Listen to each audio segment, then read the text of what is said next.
Halo sahabat Tempo, ketemu lagi dengan saya Rini Kustiani di program Ngopi, Ngobrol Inspirasi. Sekarang saya sedang berada di kantor Kementerian Imigrasi dan Pemasyarakatan. Kira-kira saya mau ngapain di sini ya? Dan mau ketemu siapa? Yuk ikuti aku.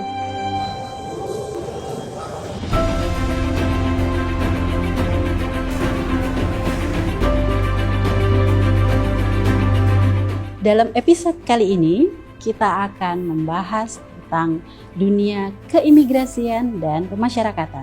Kementerian ini resmi dibentuk oleh Presiden Prabowo Subianto setahun yang lalu untuk membenahi tata kelola keimigrasian dan pemasyarakatan di Indonesia. Saat ini, saya sedang berada di Comment Center Area sebagai pusat kendali Kementerian Pemasyarakatan dan Imigrasi yang saat ini masih dalam tahap pengembangan.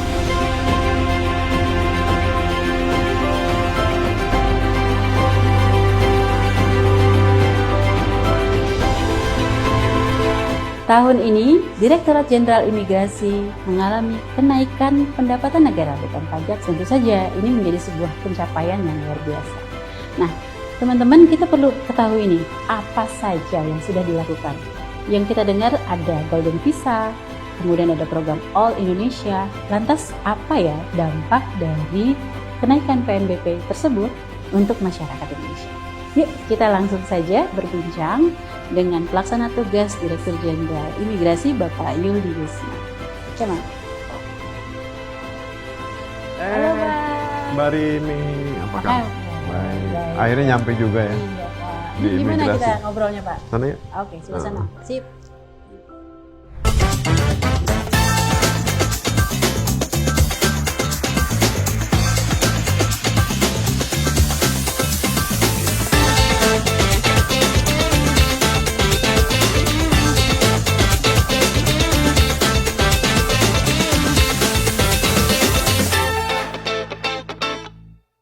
Ya, Mbak, silakan Iya. minum kopinya. Siap. Ini saya dapat bocoran nih Pak. Heeh. Bapak suka ngopi ya? Sesuai dengan acara kita ngopi, ngobrol inspirasi. Iya. Kopi apa ini Pak? Ini Arabica Geisha.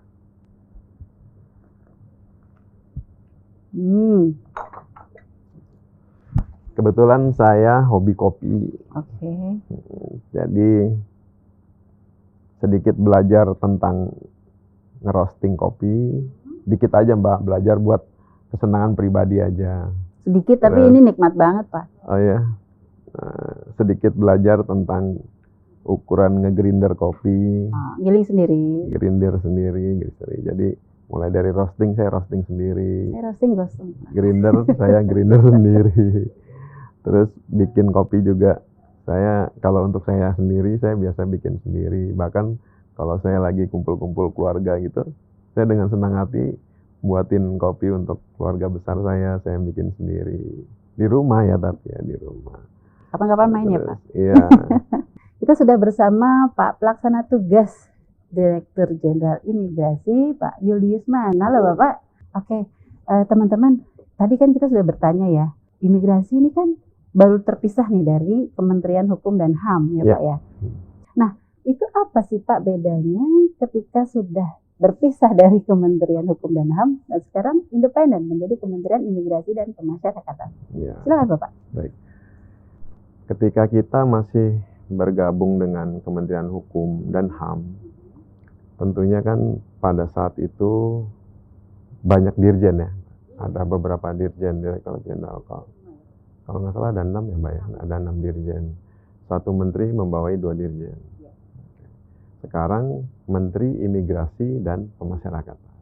Satu menteri, 2 dirjen. Yang mana tentunya akan lebih fokus dalam rangka pelaksanaan tugas. Selama ini menteri membawai sampai 6 kan tentunya kan banyak. Konsentrasinya Terpecah. Kalau cuma 2, yang satu kaitannya dengan layanan publik, yang satu lagi kaitannya dengan pengamanan di pemasyarakatan, para napi.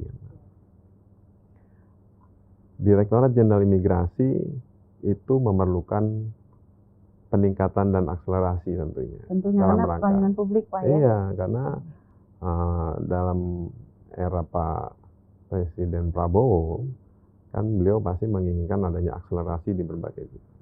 Jadi langkah ini menurut kami, pandangan kami, langkah yang sangat strategis, sehingga lebih konsentrasinya tuh lebih fokus gitu.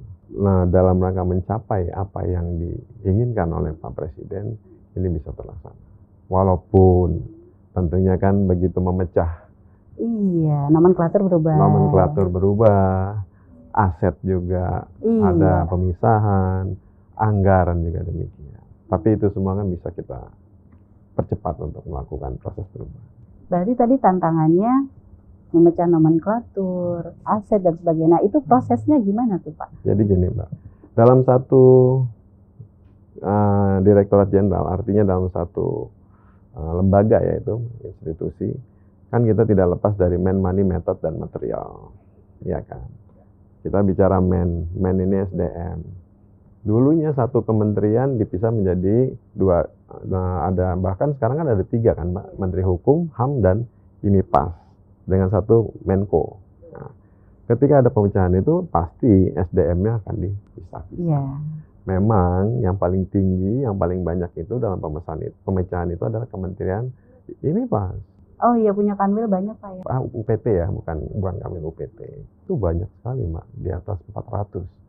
Sementara kami 150-an Kanwil imigrasi. Nah, sehingga pada saat pemisahan itu kan pasti ada penyesuaian, ya kan? Kemudian ada pemisahan gajinya, ini ya segala. Itu Iya, jadi Pak. itu dari men.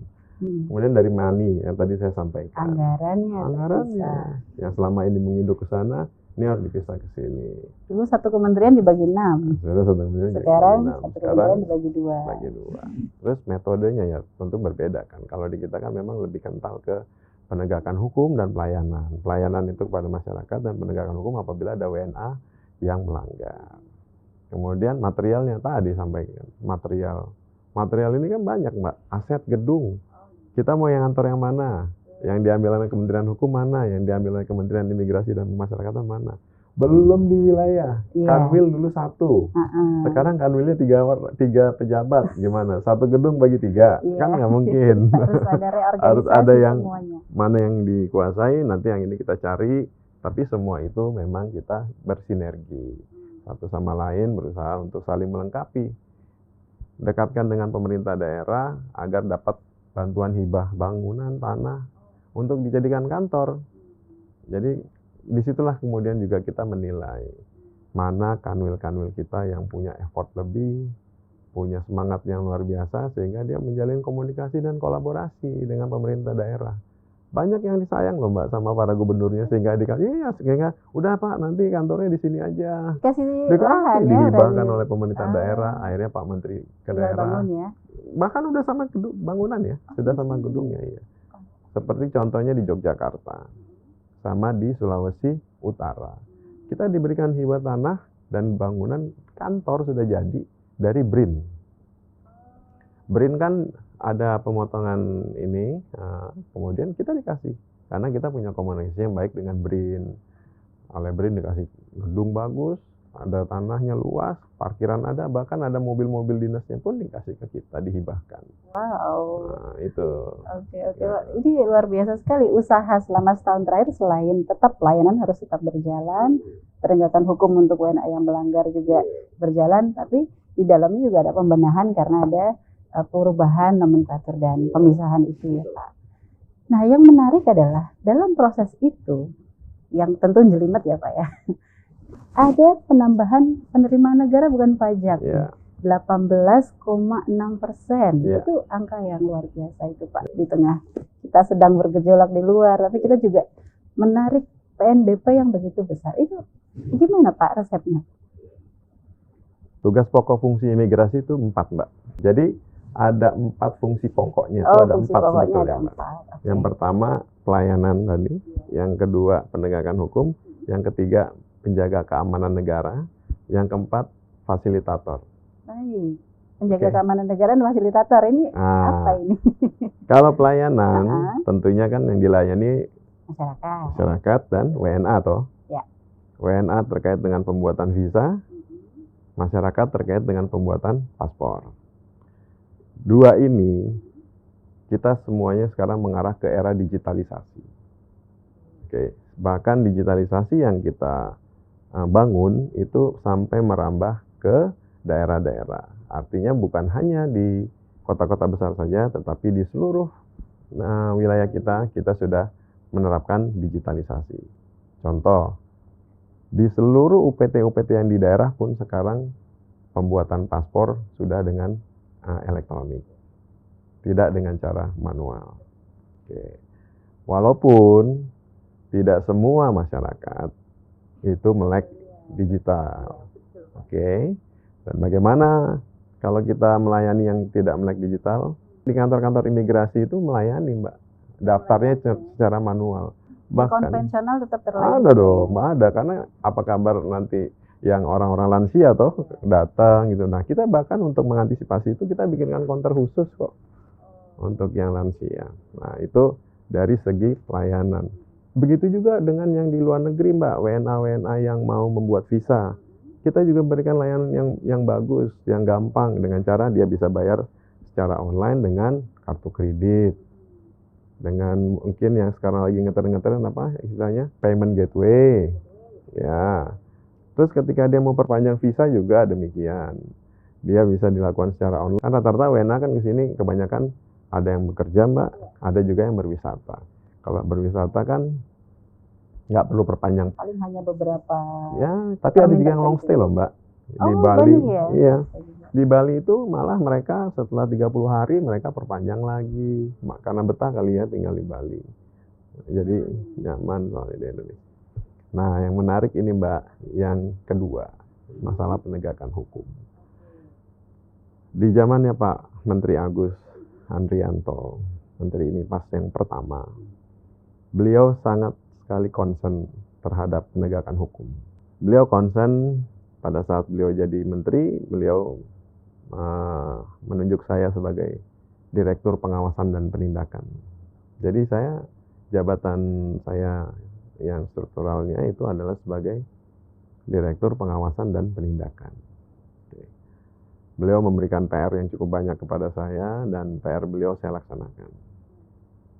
Saya melakukan kegiatan operasi gabungan di beberapa titik secara bersama-sama. Sektor pertama yang kita tertibkan adalah di sektor pertambangan. Pertambangan itu bukan tempat dia menambang ya, Mbak ya, tetapi tempat pengolahan hasil tambang. Karena banyak sekali warga negara asing itu berada di smelter-smelter yang posisinya tentunya di wilayah timur. Seperti di Morowali. Morowali kan ada di Banggai, Kendari, terus di Sulawesi Tengah. Nah, itu semua kita lakukan secara serentak. Bahkan sampai ke Maluku Utara juga kita lakukan operasi. Pada saat kita lakukan operasi pertama, kita banyak temukan warga negara Cina yang bekerja di sana yang memiliki izin tinggal yang tidak sesuai. Visanya untuk wisata. Ada yang sudah, bukan yang wisata, tapi visanya menggunakan visa yang seharusnya pada saat berapa kali dia sudah memperpanjang itu harus ditingkatkan menjadi ITAP. Nah, jadi itu yang kemudian kita seleksi. Temuan-temuan itu kemudian kita perbaiki. Itu saya kerjakan secara kontinu, Mbak. Alhamdulillah hasilnya tadi. Salah satu ya. Karena Mbak tadi nantangin saya cerita gimana 18, sekian persen itu kok bisa gitu kan. Nah, ini saya kasih tahu itu salah satunya. Salah duanya. Di Bali banyak sekali, ini target operasi saya yang kedua ya. Yang pertama itu sektor pengolahan tambang, yang kedua adalah di sektor investasi. WNA kita kan harus filter ya. Mana WNA yang masuk sebagai investor yang sebenarnya dan mana WNA yang masuk sebagai investor bodong. Oke. Ada yang ngaku-ngaku sebagai investor, tetapi ternyata dia bukan investor. Justru ke sini ikut mencari pekerjaan. Tapi kalau investor yang benar-benar seorang investor, dia pasti akan menanamkan modalnya di Indonesia. Ketika dia menanamkan modalnya itu, otomatis uang yang terendap di bank itu juga kan menjadi devisa kita untuk bisa digunakan untuk perputaran. data ini yang kemudian kita sisir, kita filter. Kita temukan banyak sekali WNA yang mengaku sebagai investor, tetapi kemudian dia tidak sebagai investor. Cara identifikasinya gimana, Pak? Kami Personal sekali itu, kami menggandeng Kementerian Investasi dan Hilirisasi, BKPM. Pada saat kami operasi pertama di Bali, alhamdulillah dengan sinergitas Pak Menteri, Pak Rosan dengan Pak Agus, di eranya Pak Prabowo ini kami sering melakukan kegiatan operasi bersama. Karena kami dalam rangka melakukan deportasi terhadap WNA yang mengaku sebagai investor, ternyata dia bukan investor, itu kami harus menggandeng mereka dengan mereka mencabut dulu NIB-nya. NIB itu adalah izin mereka untuk melakukan usaha di sini. Ketika NIB dia sudah dicabut, otomatis kan dia tidak memiliki izin di sini. Kita deportasi. Nah, yang ketiga, overstay, hasil audit dari BPK itu cukup spektakuler overstay yang ada di Indonesia. Overstay itu maksudnya WNA yang ditemukan sudah tinggal lama di Indonesia, yang visanya sudah habis tetapi dia belum memperpanjang visanya. Hasil BPK cukup tinggi, kemudian saya sisir nih. Overstay yang paling banyak nih di mana sih, kita lihat datanya. Ternyata kembali lagi di Bali. Overstay, jujur saya sampaikan, saya tutup. Ini harus ada keterlibatan dua belah pihak. Sekarang Mbak pegang atau Mbak lagi berlibur ke satu negara misalnya. Terus ketika visa Mbak habis, Mbak takut nggak buru-buru pulang ke Indonesia nggak? Iya, pengennya begitu, ya Pak. Kan Visanya udah habis. Kalau Mbak nggak pulang ke Indonesia, yang misalnya nggak pulang, kira-kira ada yang karena merasa nyaman di negara itu karena apa? Ada yang menjamin, ada yang pegangannya, atau gitu kan? Ada yang menjamin saya, ya kan? Gitu kan? Ada yang udah nanti gampang, nanti kita bikin perpanjangnya, ya diatur-atur lah, yang ternyata kita temukan. Jadi penindakannya tentunya untuk WNA-nya kita tetap deportasi. Kalau lu mau masuk lagi ke Indonesia, bayar biaya dendanya. Untuk penangkalan selama 10 tahun kamu nggak bisa masuk ke Indonesia.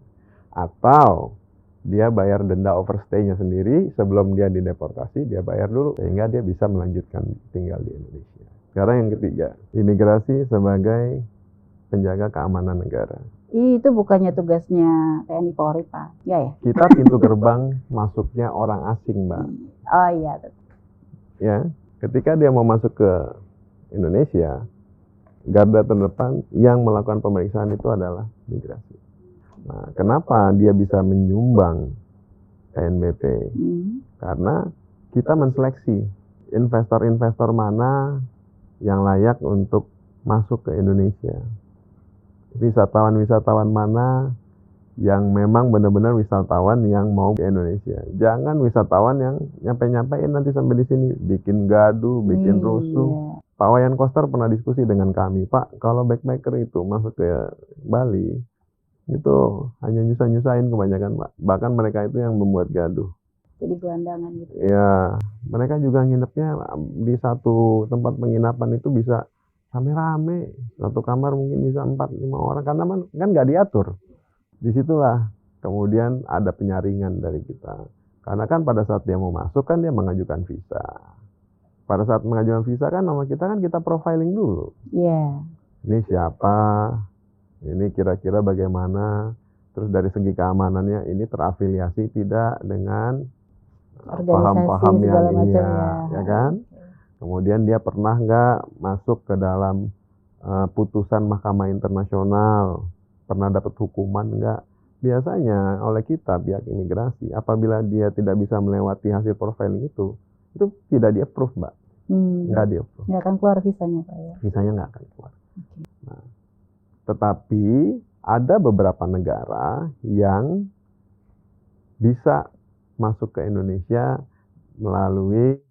dengan menggunakan visa on arrival. Jadi dia bisa datang di bandara dia bayar dengan manual, atau juga on arrival visanya bisa secara elektronik juga bisa. Sudah bisa kita kita pastikan no issue lah ya gitu terhadap mereka. Itu Mbak yang ketiga. Yang keempat, sebagai fasilitator atau fasilitatif.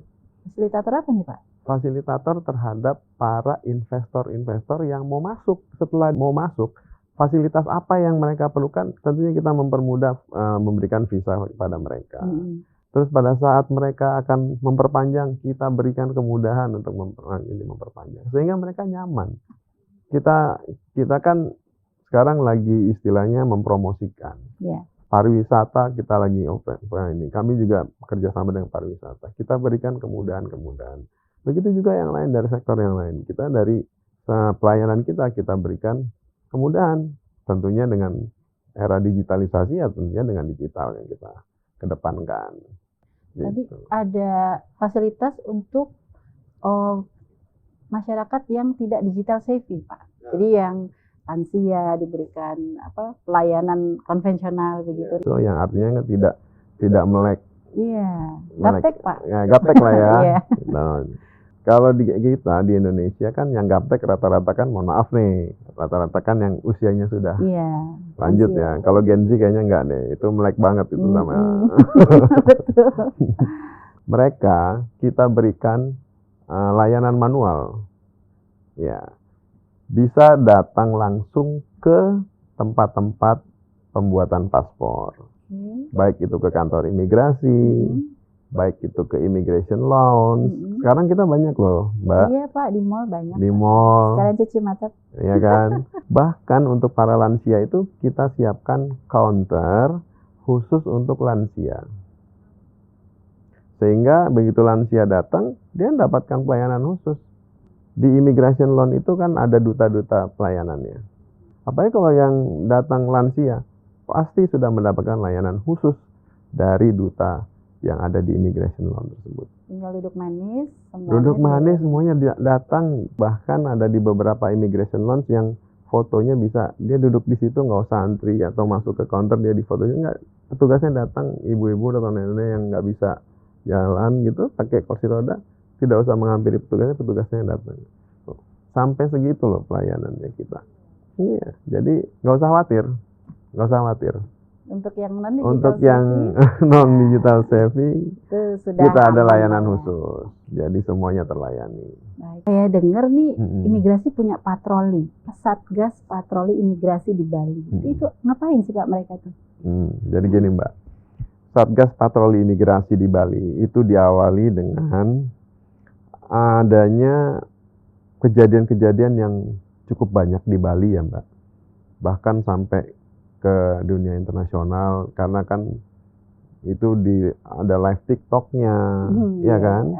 Kemudian masuk ke berbagai media sosial, bahkan beberapa diaspora yang ada di luar itu juga sampai berkomentar bahwa kok sekarang Bali begitu ya, gitu. Bahkan kok Bali seolah-olah lebih berani orang WNA-nya ya dibandingkan dengan aparat penegak hukumnya ya, gitu. Ya, kita sebagai salah satu penegak hukum terhadap WNA merasa tergelitik juga melihat seperti itu.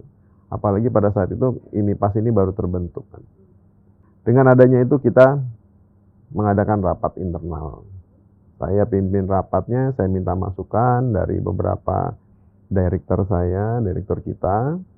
Kemudian kebetulan saya juga sebagai direktur pengawasan dan penindakannya, selain merangkap sebagai PLT Dirjen, sehingga hasil dari rapat tersebut diputuskanlah kita harus membentuk Satgas nih untuk akselerasi percepatan. Karena Pak Presiden juga menanggapi juga hal tersebut, pihak dari istana, bahwa akhirnya kita putuskan kita bentuklah Satgas Patroli Imigrasi di Bali. Saya ambil dari 100 anggota imigrasi lulusan dari Politeknik Imigrasi. Kalau sekarang namanya Politeknik Imigrasi, Poltek IM. Kalau dulu namanya Akademi Imigrasi, AIM. Sekarang namanya Poltek IM. Nah, lulusan angkatan 23 kalau nggak salah. Yang notabene lagi menunggu untuk diangkat menjadi PNS. Wah, semangatnya tuh, kerjakan 100 orang, baik laki-laki maupun perempuan. Kita terbangkan ke Bali. Kita kasih seragam, kita kasih peralatan untuk patroli. Tugasmu patroli dengan menggunakan mobil, menggunakan motor, dan jalan kaki. Oke. 3. Oke. Menyisir dengan sesuai Area namanya masing. beat patroli mereka. Oke. Karena mereka dibagi oleh 4 kelompok. Oke. 4 kelompok inilah yang diharapkan bisa melakukan kegiatan preventif di Bali. Alhamdulillah, mereka berjalan sana melakukan kegiatan preventif. Pemerintah Bali mengatakan melalui Pak Gubernurnya, terjadi penurunan yang cukup signifikan terhadap pelanggaran-pelanggaran yang dilakukan oleh WNA.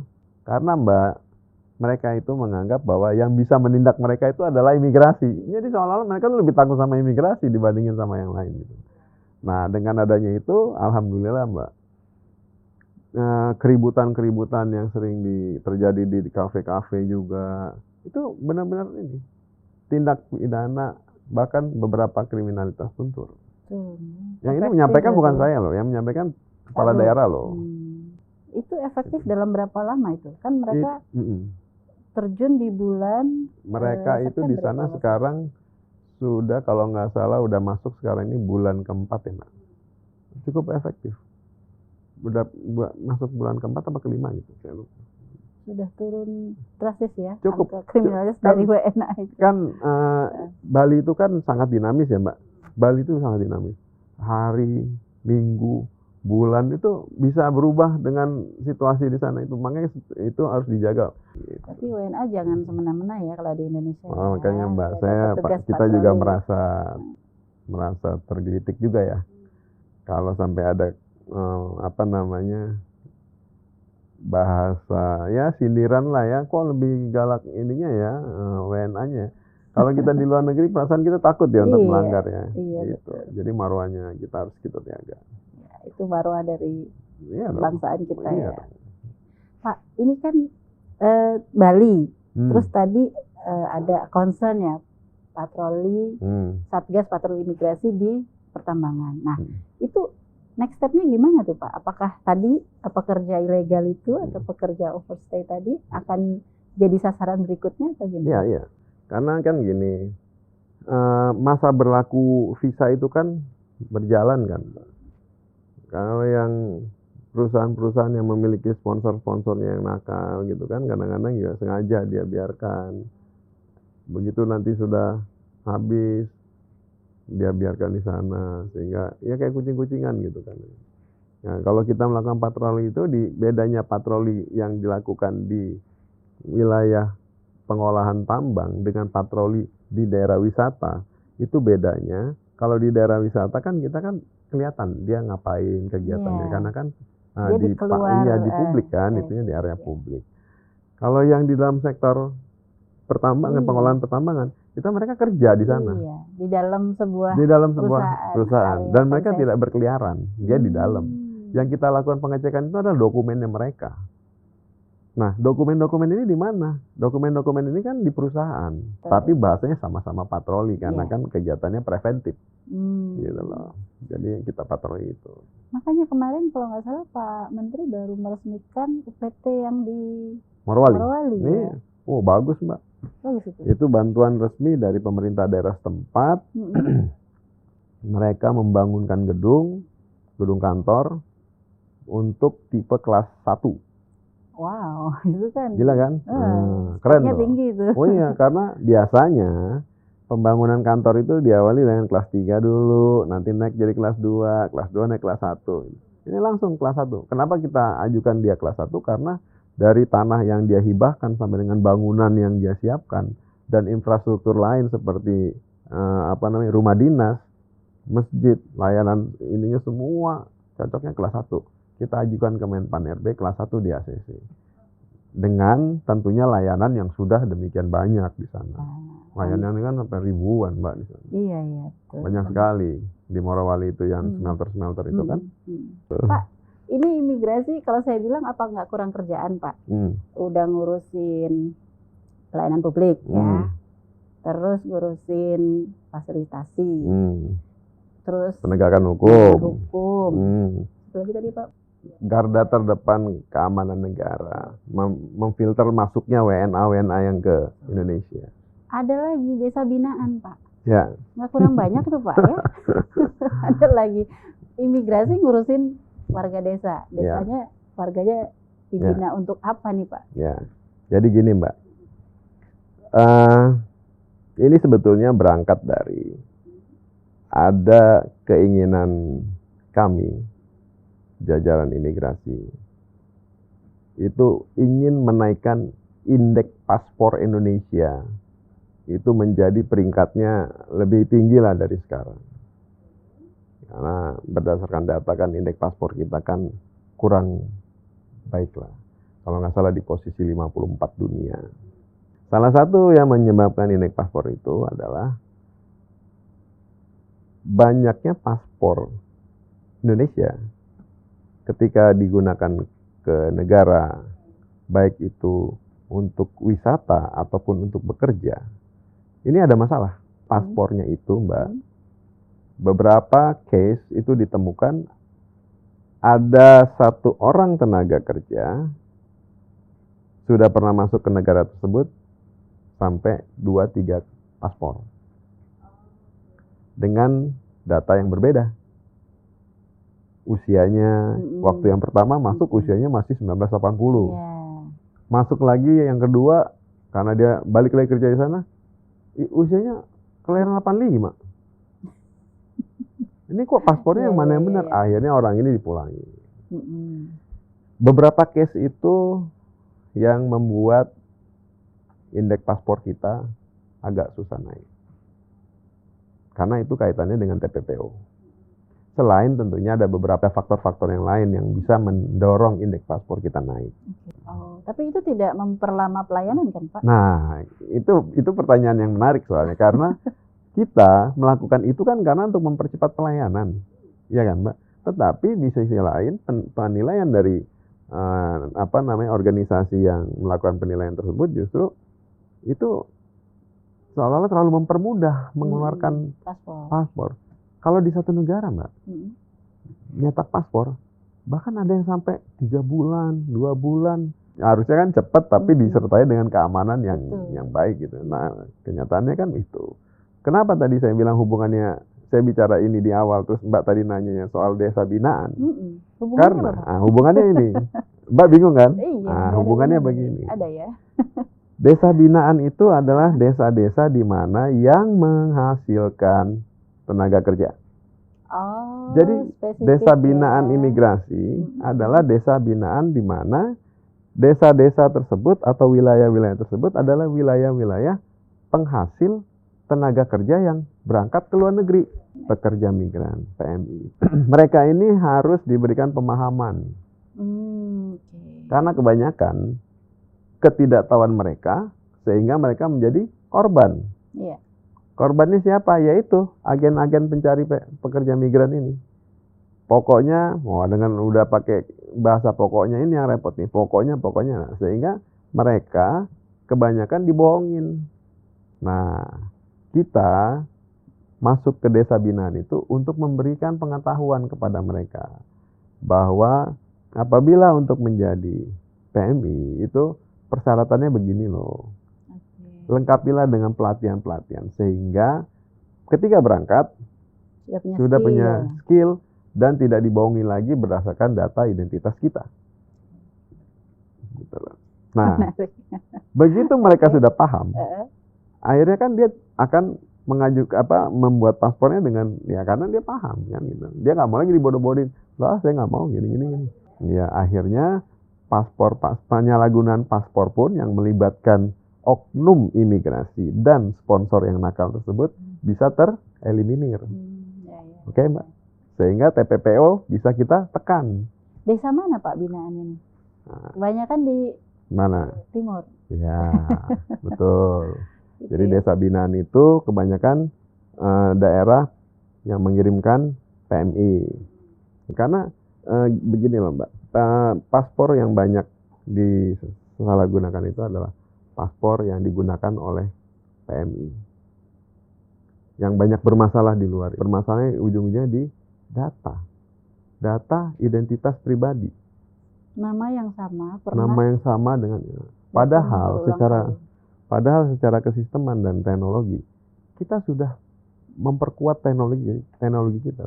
Tetapi petugas imigrasi yang membina itu berbeda dengan seperti yang tadi saya ceritakan, Satgas patroli. Kalau Satgas kan kita bentuk dari beberapa wilayah, saya kumpulkan, ada 100, saya bawa ke Bali. Kalau ini diambil dari petugas imigrasi yang bertugas di UPT ataupun kantor imigrasi setempat. Contoh, misalnya di daerah NTT misalnya. Saya ambil dari kantor imigrasi yang ada di NTT, yang di UPT di sana, kemudian dia membidangi atau membawahi desa mana aja wilayahnya dia. Nanti ditunjuk oleh Kakanimnya, kepala kantor imigrasinya. Dia bikinkan surat perintah kepada si A, si B, si C. Tugasnya yaitu memberikan sosialisasi dan edukasi. Sosialisasi dan edukasinya lebih mengarah ke bagaimana menjadi pekerja migran yang baik, yang sesuai dengan prosedur yang aman, gitu. Sehingga tidak terjadi kesalahan di tempat mereka bekerja, yang ujung-ujungnya nanti deportasi. Gitu. Dan menyampaikan program-program kita terkait dengan PMI, seperti misalnya layanan paspor 0 rupiah untuk mereka yang baru pertama kali menjadi PMI. Jadi jangan sampai dibohongin. Nanti misalnya ada agen-agen bilang ini biaya paspornya sekian, ininya sekian, padahal gratis gitu loh. Gitu. Ini memudahkan orang punya paspor juga kan? Oh iya dong, pasti. Karena kalau mereka memang niatnya mau menjadi PMI dan sudah dilengkapi oleh persyaratan-persyaratan yang sudah memang ditentukan dan lengkap, ya kita akan pasti rilis paspornya, kita kasih. Nggak mungkin. Pak, ini ranah kerjanya dari atas sampai desa gitu ya. Nah, dalam setahun terakhir sudah membuktikan bahwa Direktorat Jenderal Imigrasi ini menyetor PNBP luar biasa. Ada kenaikan. Terobosan di program-program Satgas, kemudian ada UPT baru yang menyasar daerah tambang. Nah, saya ingin tahu setahun ke belakang sudah ya raportnya oke lah ya. 4 tahun ke depan nih Pak, gimana nih Pak? Apa yang akan dilakukan? Baik, tahun ini saja kita ada 18 UPT yang sudah di ACC ya, 18. Sudah dikeluarkan 18 UPT oleh PAN-RB. Tentunya 18 ini juga dari money method materialnya kan harus kita penuhi. 18 UPT berarti ada 18 kepala kantor imigrasi baru yang harus kita tunjuk. SDM-nya udah. Ya, mulai dari kelas 3, kelas 2 sampai kelas 1 tuh di 18 itu. Otomatis kita akan menunjuk siapa-siapa pimpinan. Di 2025, penguatan utama adalah sektor digitalisasi, layanan digital. Ya, Mbak ya. Dengan segala keterbatasan efisiensi, kita tetap melakukan upaya peningkatan digitalisasi di imigrasi. Alhamdulillah Mbak, kita tetap mendapatkan di sisi efisiensi yang saat ini di semua kementerian. Nah, dari sektor itulah Mbak, yang di tahun 2025 ini menjadikan PR kita 4 tahun ke depan. Digitalisasi kita kuatkan, tetapi itu kan untuk sistemnya. Iya. Di 2026 kita akan melakukan penguatan di sektor perbatasan. Jadi ya di wilayah-wilayah perbatasan itu border, smart border itu akan kita bikin. Karena di 2025 kita ada pembangunan yang namanya Command Center.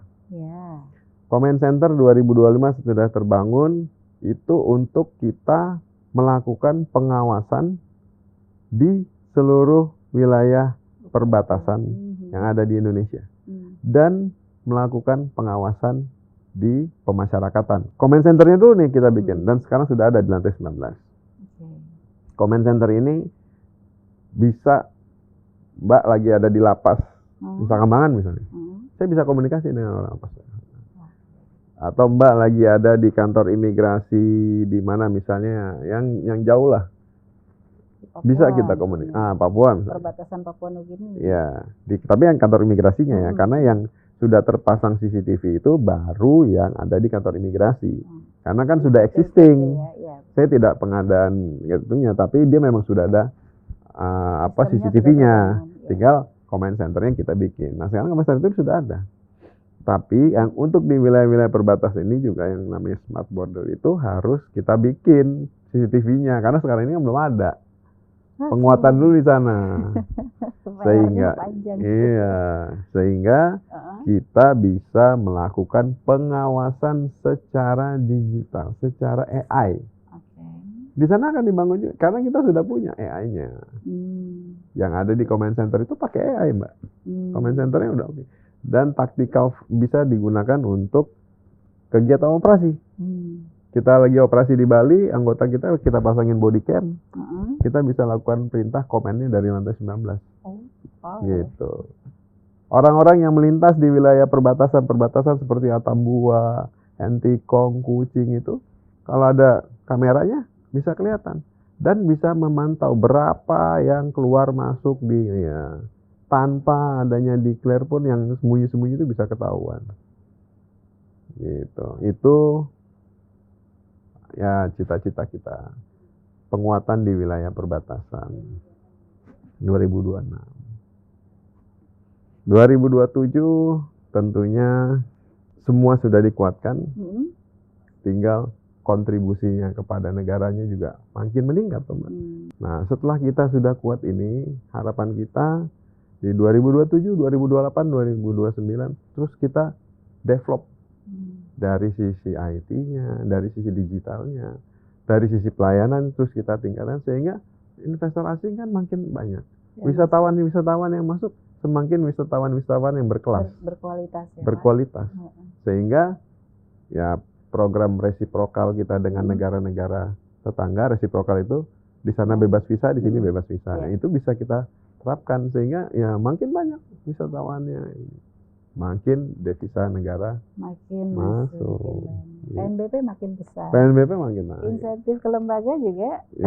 Insentif untuk makin. Jadi uang untuk membangun dalam rangka pelayanan imigrasi yang lebih profesional juga bisa lebih ditingkatkan, lebih dioptimalkan. Oke, baik Pak. Sahabat Tempo, tak terasa nih kita sudah bicara panjang lebar dengan Pak Yuldi. Mulai dari A to Z, isu keimigrasian ini sudah hatam ya Pak ya, kira-kira dalam waktu yang singkat. Nah, sebelum menutup bincang-bincang santai ini, silakan Bapak jika ada yang ingin disampaikan kepada masyarakat maupun aparatur imigrasi di lapangan. Baik, ada beberapa hal yang perlu saya sampaikan dalam closing statement saya, Mbak. Memimpin organisasi imigrasi ini dalam rangka reorganisasi yang baru tentunya memerlukan effort yang lebih ya, Mbak. Di tengah penyelarasan itu kita harus memastikan semuanya berjalan sesuai dengan keinginan dan tujuan daripada imigrasi. Itu bukan hal yang mudah. Itu perlu effort yang lebih. Kemudian fokus kepemimpinan saya pada saat ini yaitu menjamin mulai dari tetap relevan, responsif dan berdaya saing di tengah dinamika kebijakan yang luar biasa dituntut oleh pemerintah, itu harus kita pastikan dapat berjalan. Dan tentunya ini tidak bisa hanya dikerjakan oleh seorang kita sendiri. Memerlukan bantuan dari masyarakat juga. Kemudian dalam kesempatan ini juga saya mengajak kepada masyarakat untuk terus mendukung imigrasi ini untuk bisa menjadi lebih baik dan lebih profesional dan dapat berdaya saing. Dengan apa? Dengan membuat ataupun mengajukan layanan yang dilakukan oleh imigrasi itu dengan benar. Gitu. Sehingga produk yang dihasilkan juga benar, dapat digunakan di luar negeri juga dengan benar, sehingga kita sama-sama bisa mencapai hasil yang optimal. Dan kepada anggota imigrasi, saya mengucapkan terima kasih atas kerjasama dan dedikasi yang luar biasa dengan keterbatasan efisiensi yang sekarang ini kita jalankan, tetapi seluruh anggota kita masih bisa bekerja dengan baik, optimal, dan profesional. Gitu.